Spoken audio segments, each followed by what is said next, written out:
Kaninong aso to? Ah, dito. Ah, anong pangalan nito? Ha? Peanut? Peanut talaga? Oh, bait naman ni Peanut. Ano, dito ka pa talaga sa Dangwa.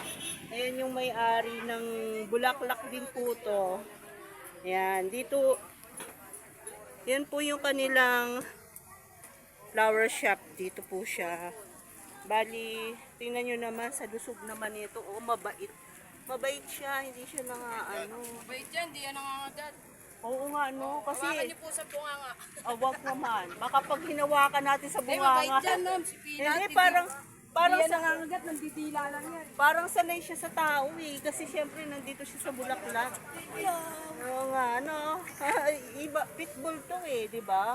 Kung ibang pitbull, medyo matapang yung iba. Oo.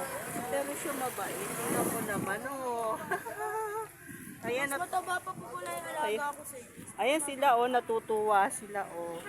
Ayan, natutuwa sila. Pwede bang makita yung mga mukha nyo? Ayan, yung mga bata, oh, tuwan-tuwa sa kanya. Ayan. Oh, ayan, oh. Kasi nakakagiling nga naman. Tingnan mo naman, oh. Ang bait nyo kasi. Ayan, oh. Oh, babay na daw, Peanut. Ayan. Dito po yan nakatira sa Dangwa. Ayan, oh. Tingnan nyo naman, oh. Cute-cute nyo. Ang pagkain yan ay... Anong pinapakain nyo? Ayan, yun. Anong pinapakain nyo dito? Manok. Manok? Ah, pero may prutas at saka gulay din siya. Alaga to sa check-up. Ganda, no? Ang taba-taba niya eh. Platada talaga siya, oh. Ang cute-cute niya. Pati ang puwit niya, oh. Ang cute, oh. Halatang alagang-alaga ng for parents, oh. Tingnan mo yung kanyang buntot, oh. Peanut! Oh. Smile ka daw, Peanut. Smile. Peanut. Bait naman ni Uy!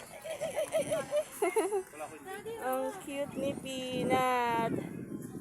Kung gusto niyo pong bumili ng mga dry flowers, dito lang po sa flowers ni, anong pangalan? Shape Blossom. Dito po siya sa Shape Blossoms Flower Shop. Siya po ay alaga nila. May mga tinda po sila mga dry flowers at saka flower roses, ano. Ayan. Oo, ayan yung, ayan yung kanilang flower shop. Ayan.